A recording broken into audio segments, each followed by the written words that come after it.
Hai teman-teman, kembali lagi ke channel Chandra Bersaudara. Pada video kali ini kita akan belajar tema 3, subtema 3, pembelajaran 1. Apa yang akan kita pelajari yaitu isi iklan elektronik, keunggulan produk atau jasa yang diiklankan, serta penyakit yang menyerang organ pencernaan manusia. Sebelumnya, jangan lupa subscribe dulu ya, supaya tidak ketinggalan video selanjutnya.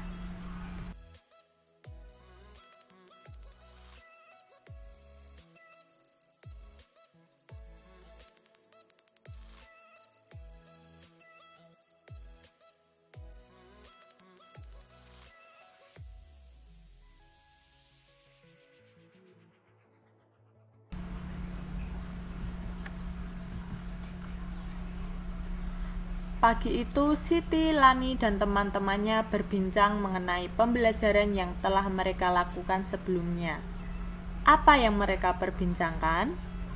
Yuk simak cerita berikut ini. Lani berkata, "Aku jadi teringat saat penyakit mahku kambuh beberapa waktu yang lalu."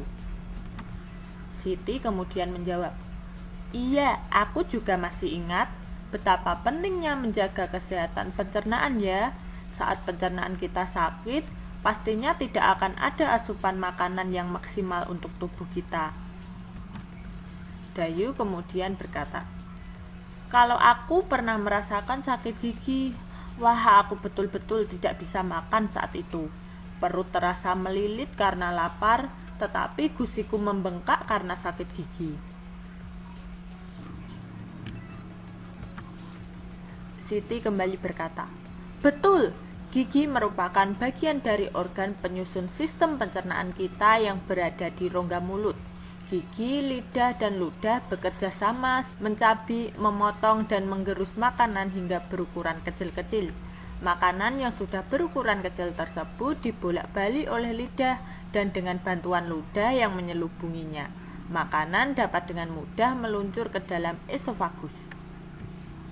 Lani kemudian berkata, "Kemudian esofagus dengan gerakan peristaltiknya membuat makanan terus bergerak dan pada akhirnya masuk ke dalam lambung yang dipenuhi dengan cairan asam lambung." Dayu, "Menarik sekali ya perjalanan makanan ini." Lani kemudian menjawab, "Jangan lupa saluran pencernaan membantu tubuh memperoleh zat-zat makanan yang dibutuhkan untuk tumbuh. Tanpa bantuan zat pencernaan, kita tidak akan berkembang dan tubuh kita tidak akan mampu melindungi fungsi-fungsi organ tubuh yang lain. Makanan dibutuhkan agar organ-organ tubuh mampu bekerja dengan baik." Siti kemudian berkata, "Mengingatkanku pada beberapa iklan di televisi yang mempromosikan obat yang dapat membantu mengurangi sakit mah, membantu mengatasi perut yang kembung akibat gas yang berlebih, serta mengurangi panas dalam dan sariawan." Kita akan belajar tentang iklan elektronik. Obat sakit perut PSP atau pil sakit perut. Laki-laki satu berkata, "Aduh," meringis sambil memegangi perutnya. Perempuan satu berkata, "Makan yang tidak benar membuat perut jadi tidak enak." Laki-laki dua kemudian berkata, "Tidak bawa PSP ya?" tersenyum sambil memegang obat PSP. Narator kemudian berkata, "Untuk gangguan perut karena bakteri, makanan pedas, asam, dan gas, segera atasi dengan minum PSP dalam 1 saset pil-pil kecil alami. Atasi penyebab sakit perut hingga ke pelosok." Laki-laki satu berkata, "Minta obatnya." Laki-laki dua, "Minta." "Beli," sambil tertawa. Narator kemudian berkata, "Perut tidak enak, pilih yang benar, PSP." Isi dari iklan yaitu iklan mengenai produk obat sakit perut yang bentuknya kecil alami dan bermanfaat dalam mengatasi penyebab sakit perut. Iklan tersebut memiliki keunggulan pilnya bentuknya kecil alami dan mengatasi penyebab sakit perut. Selanjutnya kita akan belajar membuat rancangan iklan elektronik. Gunakan pedoman berikut ini. Jika kamu mendapat kesempatan membuat iklan obat untuk mengatasi sakit pada sistem pencernaan, obat apakah yang akan kamu iklankan? Sebagai contoh, obat diare. Kemudian, apa kelebihan dari obat yang kamu miliki bila dibandingkan dengan yang lain? Ya, karena kita akan membuat iklan elektronik obat diare, maka kelebihannya yaitu obat ini berperan aktif dalam memperkuat dinding lambung dan usus kecil berkat kandungan agen sitoprotektifnya. Kemudian,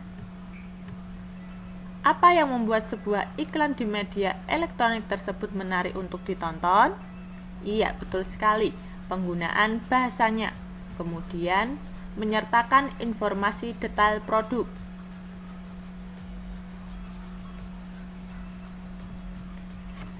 Dan yang terakhir, manakah yang membuat iklan menarik jika dilihat dari bentuk percakapannya tadi? Berikan alasanmu. Iya, detail produknya, karena iklan harus menjelaskan kelebihan dari obat tersebut. Kemudian, dengarkan percakapan berikut ini.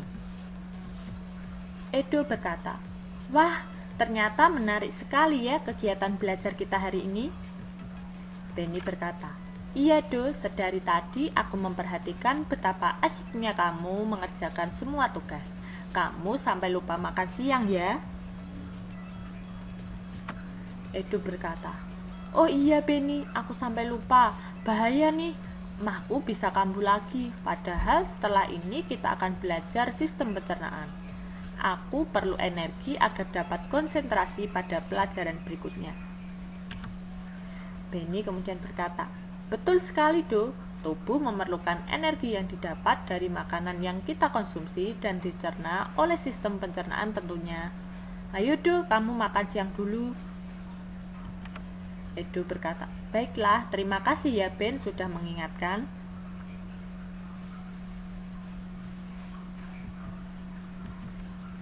Benar sekali apa yang dikatakan Edo. Salah satu ciri makhluk hidup adalah memerlukan makanan. Makanan yang telah dimakan akan diuraikan dalam sistem pencernaan menjadi sumber energi, komponen penyusun sel dan jaringan, dan nutrisi yang dibutuhkan oleh tubuh. Salah satu sistem kompleks dalam tubuh adalah sistem pencernaan. Nah, apa sajakah bagian-bagian dari sistem pencernaan pada manusia? Masih ingatkah kamu pembelajaran mengenai organ-organ dalam sistem pencernaan manusia? Nah, berikut ini kita akan belajar membuat contoh diagram sistem pencernaan. Yang perlu kamu perhatikan ketika membuat diagram sistem pencernaan yaitu gambar organ-organ pencernaan harus disertai dengan keterangan. Misalnya, pada mulut fungsinya menghancurkan makanan sehingga ukurannya menjadi kecil. Selanjutnya ke kerongkongan, fungsinya memindahkan makanan ke dalam lambung dengan gerakan peristaltik. Setelah dari kerongkongan ada lambung. Fungsinya untuk memecah makanan dan mencampur dengan enzim dan asam. Setelah dari lambung, kemudian ke usus halus. Fungsi usus halus yaitu menyerap sebagian besar nutrisi dalam makanan. Selanjutnya, usus besar. Fungsi dari usus besar yaitu penyerapan air dan pembentukan feses. Dan organ pencernaan yang terakhir yaitu anus. Fungsinya pengeluaran sisa-sisa makanan yang sudah tidak diperlukan oleh tubuh. Demikian pembelajaran pada video kali ini, semoga bermanfaat ya, dan sampai jumpa di pembelajaran berikutnya. Bye-bye.